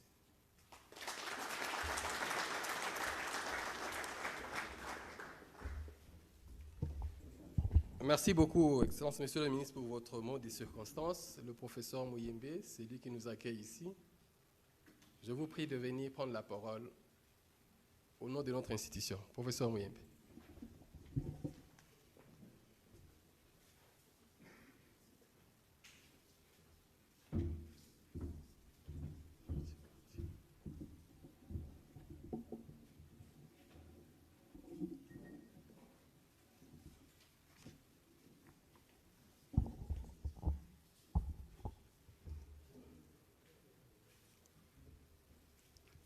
Monsieur le Président, Excellences, Mesdames et Messieurs les ministres, Excellences, Madame et Messieurs les ambassadeurs et chefs de mission diplomatique, chers collègues et amis, distingués invités en vos titres et qualités, bonjour. Monsieur le Président, l'Institut national de recherche biomédicale INRB, qui a l'insigne honneur de vous accueillir en ce 4 mars 2023, est le fruit d'un partenariat de plusieurs pays représentés ici par leurs ambassadeurs respectifs. Qu'ils veuillent bien recevoir l'expression de notre profonde gratitude. La création et le développement de l'INRB étaient liés à des opportunités que nous avons su exploiter à bon escient. En effet, le tout avait commencé par la volonté politique du président Mobutu de créer un institut national de recherche médicale, à l'instar de l'Institut Pasteur de Paris et de l'Institut de médecine tropicale d'Anvers, qu'il venait de visiter en 1975. Nous avions le privilège d'être alors à la tête de la commission ad hoc chargée d'établir les termes de référence de la création d'un Institut national de recherche médicale, dont la construction sera confiée plus tard à la coopération française. L'émergence du virus Ebola en 1976 et du VIH-Sida en 1983 renforça davantage la conscience nationale de doter les pays d'un laboratoire de recherche biomédicale qui sera inauguré le 8 décembre 1984 par le président Mitterrand lui-même et le premier commissaire d'État, le citoyen Kengo Wa Dondo. L'Institut était dirigé par une équipe de chercheurs français. L'INRB, fleuron de la coopération franco-zaïroise, était devenu le lieu idéal pour les analyses médicales et l'étude des viroses émergentes comme le VIH-Sida. Mais, en 1993, suite à des scènes de pillage de Kinshasa, les coopérants français ont dû quitter définitivement le pays. Les coopérations bi- et multilatérales avec les Zaïre avaient été alors interrompues, y compris le financement français pour l'INRB. Néanmoins, le développement de l'INRB avait repris grâce à divers partenariats que nous avons développés. Dans sa configuration actuelle, l'INRB se distingue par ses activités de recherche et de formation qui visent à combattre l'ignorance, socle de pauvreté et de maladies. À l'INRB, la recherche scientifique n'est plus l'apanage des seuls occidentaux et orientaux. À l'INRB, elle est notre activité phare sous forme fondamentale et appliquée. Nous y associons aussi la pédagogie de la sérendipité. Je ne sais pas si ce mot existe en France. Retiré de la pérégrination des 3 fils du roi de Sérandipe. Il est généralement admis qu'un bon nombre de découvertes scientifiques est fait par chance, par hasard, et mieux par sérendipité. Louis Pasteur l'a confirmé en disant « La chance ne sourit qu'aux esprits bien préparés ». De même, les chercheurs de l'INRB, partis d'une simple observation clinique en guérissant 7 malades d'Ebola sur 8 transfusés avec le sang de convalescents d'Ebola en 1995, ont découvert quelques années plus tard, grâce à des recherches fondamentales au laboratoire, les facteurs de cette protection inattendue. Voilà l'origine des Banga, l'anticorps monoclonal congolais qui a sauvé des vies et transformé l'histoire naturelle de la maladie à virus Ebola en une maladie traitable. À l'INRB, la culture scientifique se développe par la formation qui se déroule sous 2 types. La formation diplômante, par un partenariat fructueux avec l'Université de Kinshasa, l'École de santé publique de Kinshasa et les institutions scientifiques internationales étrangères. À mon avènement à la tête de cet institut, en 1998, j'étais le seul docteur à thèse. Aujourd'hui, nous en avons plus de 20 et en 2030, nous en aurons une 50aine. Cette belle moisson s'explique par 2 faits. Le premier est l'appui de plus en plus ferme de nos partenaires qui résolument contribuent à la formation de notre personnel scientifique. Le deuxième est le fait que, désormais, la plupart des docteurs formés à l'étranger regagnent la RDC après leur thèse, car l'INRB leur offre un environnement propice au travail scientifique. La formation se fait sous forme de recyclage réservé au personnel scientifique local et sous-régional. La RDC est fière d'avoir partagé son expérience de plus de 40 ans de lutte contre la maladie à virus Ebola avec les autres pays africains pour les préparer à mieux faire face à de futures crises sanitaires à l'interface de la santé homme-animal-environnement. Entre 2013 et 2016, le gouvernement congolais avait déployé plus de 100 experts multisectoriels pour prêter main forte à la Guinée, frappée pour la première fois par le virus Ebola. Les experts de l'INRB y étaient restés 2 ans pour assurer les diagnostics de laboratoire et former les collègues guinéens. La cérémonie d'aujourd'hui coïncide avec la fin de la 2e session du programme de formation régionale pour le renforcement des capacités diagnostiques de maladies émergentes et réémergentes que l'INRB organise chaque année en collaboration avec ses partenaires. Pour cette session, nous avons reçu des participants du Burundi, Cameroun, Congo-Brazza, RDC, RCA, Tchad, Gabon et Guinée-Conakry. Enfin, le développement de l'INRB s'explique par ses infrastructures de recherche et de formation de haut niveau. Jadis, le retour au pays était une exception, la règle était la fuite de cerveau. Les chercheurs congolais étaient comparables à l'albatros de Baudelaire, ce roi d'azur qui, une fois écroulé sur le pont d'un navire, devient la risée de matelot. De même, les chercheurs congolais excellent à l'étranger.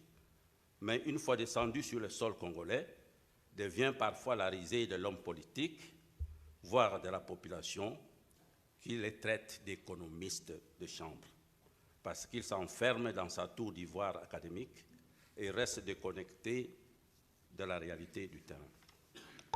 Le 4 mars 1868,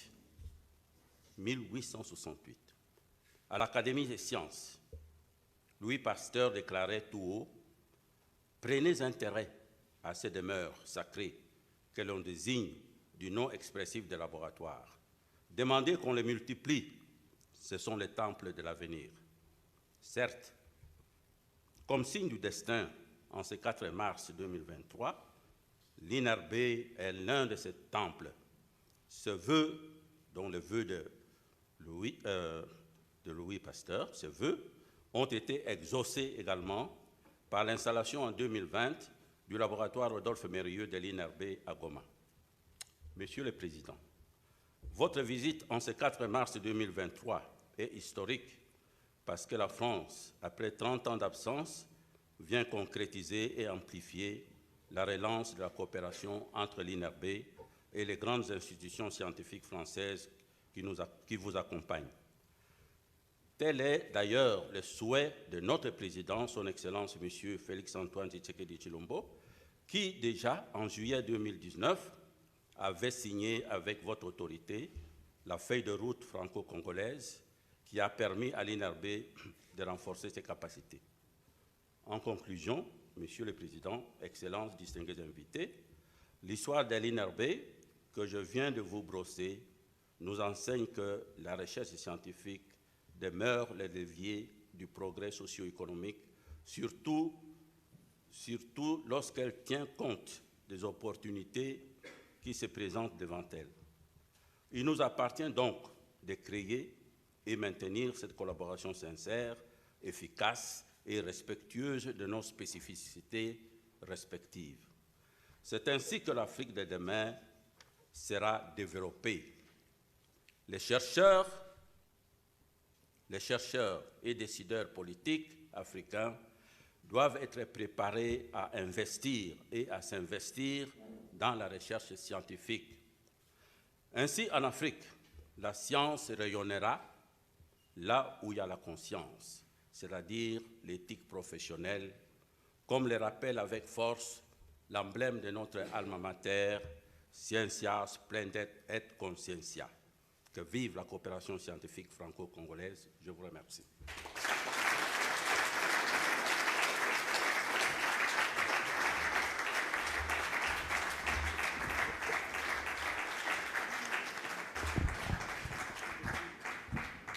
Merci beaucoup, professeur Muyembe, pour votre mot, à la fois historique et qui nous donne des perspectives réelles pour un avenir radieux au niveau du continent. Excellence, Monsieur le Président, qu'il me soit permis de vous demander, au nom de nous tous ici, de prendre la parole, parce qu'on a longuement parlé de la France, de la coopération. J'en suis convaincu que vous avez une réponse à ce que nous venons de suivre. Pas immédiate, mais au moins une perspective dans la coopération entre la RDC et la France. Monsieur le Président, je vous prie de prendre la parole. Merci beaucoup. Mesdames, Messieurs les ministres, Monsieur le professeur, Mesdames, Messieurs les ambassadeurs, ambassadrices, Mesdames et Messieurs, en vos grades et qualités. Tout a été dit par Monsieur le ministre et le professeur à l'instant.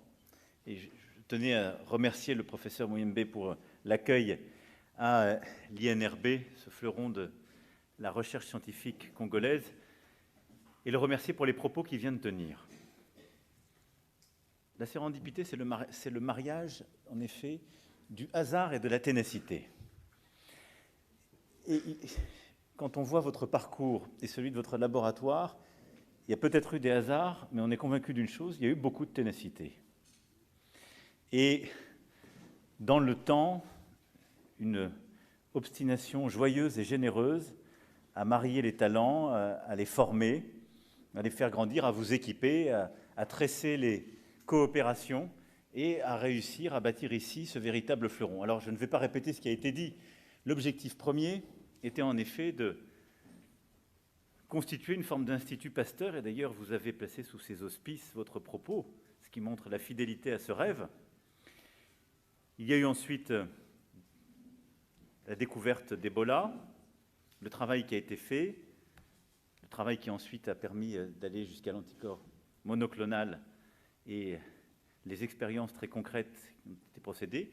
Puis sur ce chemin, la coopération avec la France, la présence du président Mitterrand en 1984, dont nous avons vu la photo tout à l'heure, qui va sceller une amitié, une coopération inédite. Et même si, il y a 30 ans maintenant, la France a cessé cette coopération du fait des événements politiques, jamais le lien n'a été rompu. Parce que beaucoup de vos chercheurs, de vos post-docs, de vos étudiants même de quelques semestres, ont continué à être formés en France et en particulier à l'Université de Montpellier. J'ai pu le constater tout à l'heure en visitant le laboratoire. Une bonne partie était passée par Montpellier. Et donc ce lien a persisté à travers la formation, les échanges et la circulation des talents, mais avec cette volonté en effet de revenir. Et je n'ai pas vu que ni pour eux ni pour vous, ces ailes de géant vous empêchent de marcher. L'Albatros se porte bien quand il revient à Niarbé et au Congo. Et donc, au-delà de cela, il y a cette formation aussi de nombreux chercheurs et la formation de beaucoup à travers tout le continent, puisqu'on me dit qu'il y a au moins 7 pays d'Afrique centrale ici représentés, avec des femmes et des hommes qui sont passés par l'Institut national de santé publique et qui ont ainsi ici appris. Mais c'est vrai qu'il y a eu un peu moins de coopération, en tout cas, sauf ces mécanismes de formation, une présence différente. Alors nous avons commencé à changer les choses, vous l'avez rappelé, avec la feuille de route franco-congolaise en matière de santé, signée en 2019, qui nous a permis d'engager ensemble des actions ambitieuses pour lutter contre Ebola, le renforcement du système de santé congolais et la création de nouveaux partenariats scientifiques. Et cette ambition partagée nous a permis de faire face ensemble, d'ailleurs, à la crise de Covid-19, où vous avez été en première ligne et où on a pu ainsi contribuer à financer un laboratoire de séquençage qui vous a permis de travailler en temps réel et d'échanger les travaux avec la NRS et tant d'autres laboratoires à travers le monde. Mais aujourd'hui, nous passons une étape supérieure, c'est en effet une nouvelle page qui s'ouvre, avec la plateforme de recherche internationale en santé mondiale et cette convention PRISM. À travers elle, c'est un partenariat nouveau et ambitieux qui se met en place entre l'INRB, l'UNIKIN, 4 institutions scientifiques françaises, l'IRD, l'Université de Montpellier, la NRS, l'INSERM, couvrant ainsi de nombreux domaines et les thématiques d'Ebola, la variole du singe, la Covid-19 et les essais thérapeutiques que vous avez vous-même réévoqués. Cette étape d'aujourd'hui, et ce que vous allez en faire concrètement, permet de revenir à la logique, si je puis dire, originelle, mais en ayant beaucoup appris collectivement, et donc en faisant encore beaucoup plus fort, parce que, au fond, nous avons appris quelques éléments qui, à mes yeux, au-delà de la signature d'aujourd'hui, doivent guider nos travaux. D'abord, vous l'avez très bien dit, c'est que, et le ministre y est revenu aussi, tous ces virus n'ont pas de frontières, n'ont plus de frontières géographiques. Qu'elles soient régionales, à l'échelle du continent, ces virus maintenant s'internationalisent en temps réel et nous l'avons encore vécu ces derniers temps.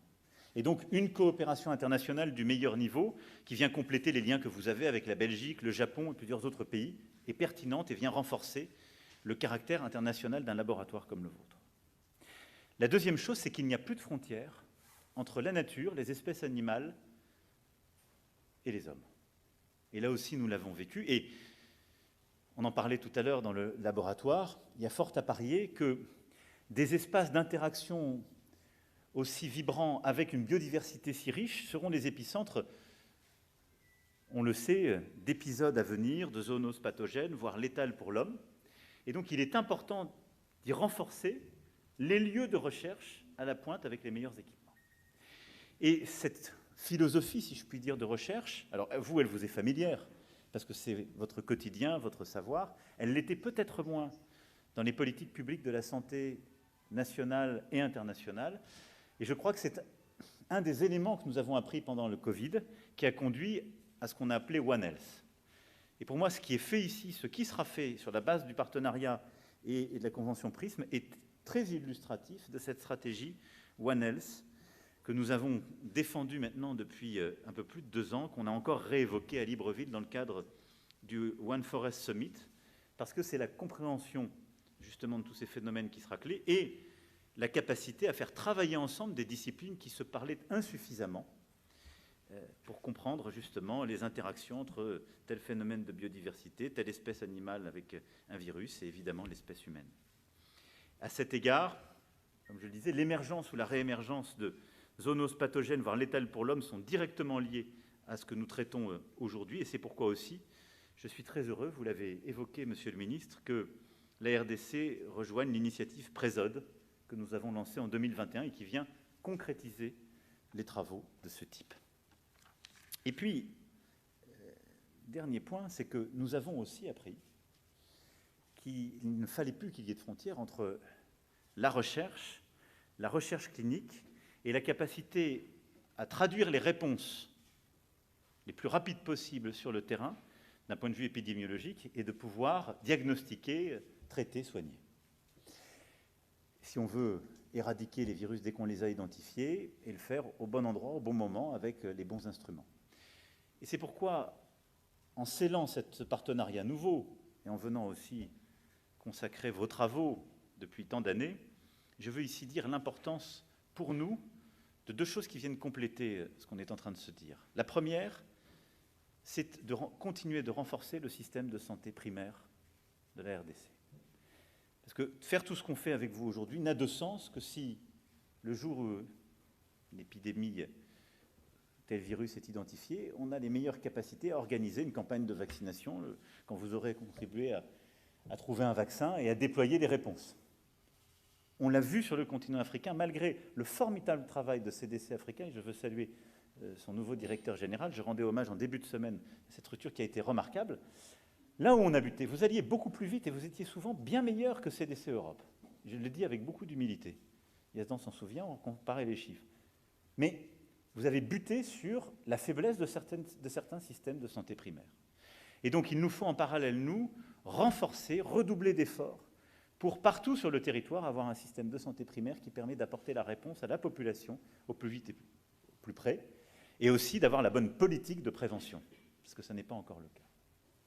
Deuxième chose, c'est évidemment de développer les capacités de production des traitements, des éléments de diagnostic, des dispositifs médicaux et des vaccins sur le territoire africain. C'est le cœur de ce que nous avons lancé au printemps 2021, en Afrique du Sud, mais dans plusieurs autres pays. C'est de dire ce continent, qui représente 20% des besoins de vaccins à l'échelle de la planète, en produit 2%. Dès qu'il y a une épidémie qui est à l'échelle mondiale, il se passe ce qu'on a déjà vécu, c'est que les gens qui les produisent les gardent d'abord pour eux. Et ceux qui en produisent moins sont les derniers servis.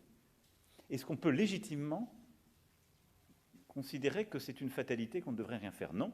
Donc on doit en plus aussi investir sur des capacités, pas simplement de recherche, mais de production, de tout ce qui est le fruit de la recherche partenariale à laquelle vous aurez contribué. Sinon, le risque, c'est que dans 2 ans, 5 ans, 10 ans, peut-être aurez-vous séquencé ici un virus, aurez-vous contribué à le découvrir. Les Européens, les Américains, les Asiatiques les plus riches auront la possibilité de produire très vite un vaccin et vous ne l'aurez que 6 mois ou 12 mois plus tard. Il faut donc aussi que nous nous mettions ensemble en capacité de produire sur le sol africain, dans des hubs de production, des virus, quelles que soient les technologies qui reposent, des vaccins qui reposent soit sur la technique du virus mort, soit sur celle de l'ARN messager. Il n'y a pas de fatalité non plus en investissant. Voilà les quelques convictions que je souhaitais apporter au-delà de la Convention Prisme d'aujourd'hui sur ce qu'il nous reste à faire pour les mois, les années qui viennent, avec, je l'espère, la même ténacité que celle qui vous anime, cher professeur, le même talent et la même humilité. Vive la coopération entre la RDC et la France, et vive cette coopération scientifique et l'excellence de vos travaux.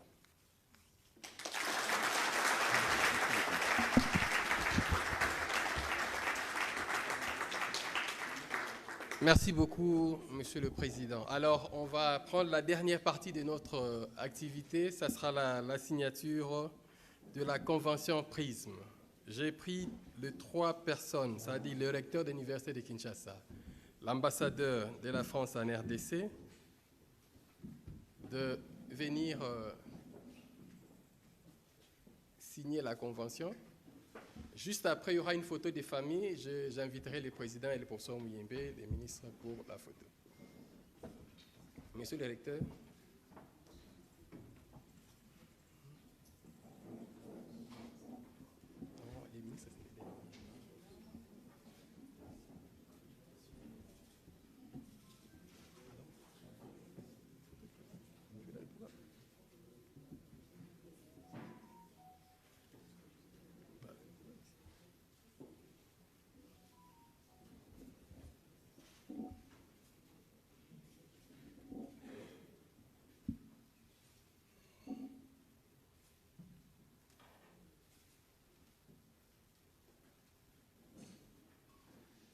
Un bon enseignant, il a l'habitude de corriger de notes, donc ça lui prend un peu légèrement quelques secondes pour signer.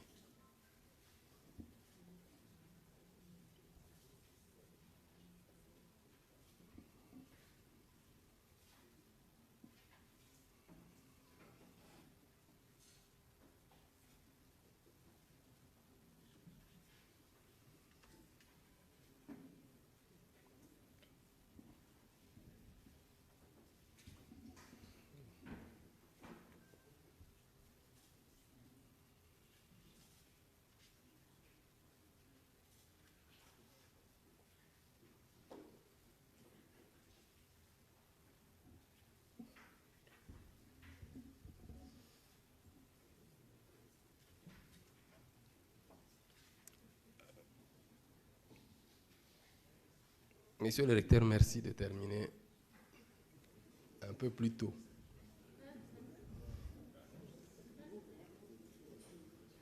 Ah, merci beaucoup, monsieur le recteur. On va appeler monsieur l'ambassadeur. S'il vous plaît, monsieur le recteur, vous restez encore là. Les diplomates ont leur langage, hein, c'est de code, ça passe. Je pense ça va aller un peu plus vite. Monsieur l'ambassadeur, je n'ai pas eu tort.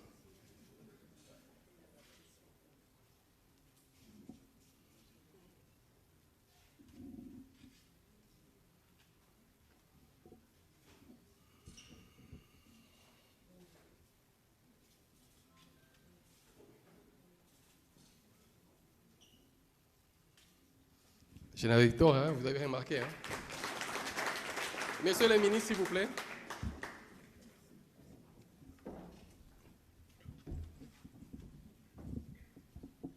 Vous conviendrez avec moi, les politiciens ont aussi leur langage.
C'est fini?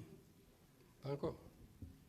Bon, les politiciens prennent un peu plus de temps, peut-être pour mieux faire passer le message. Ah, c'est fini quand même. OK. Alors, j'invite nos amis de ANRS, IRD, Université de... Vous restez s'il vous plaît, monsieur le ministre. Je vais simplement faire...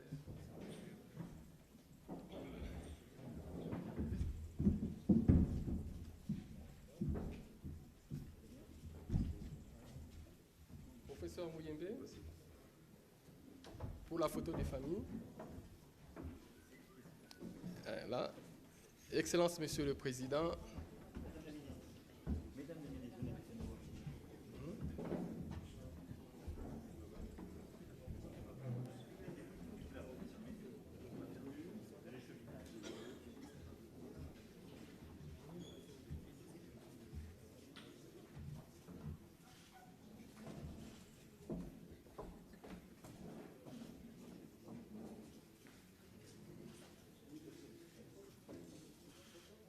S'il vous plaît, j'ai pas vu. Excellence, Monsieur le Ministre, c'était pas l'appel nominal, donc j'ai appelé les membres du gouvernement.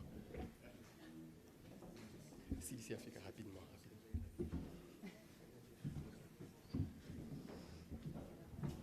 Chers amis photographes, vous avez 5 secondes pour la photo souvenir. J'ai des comptes.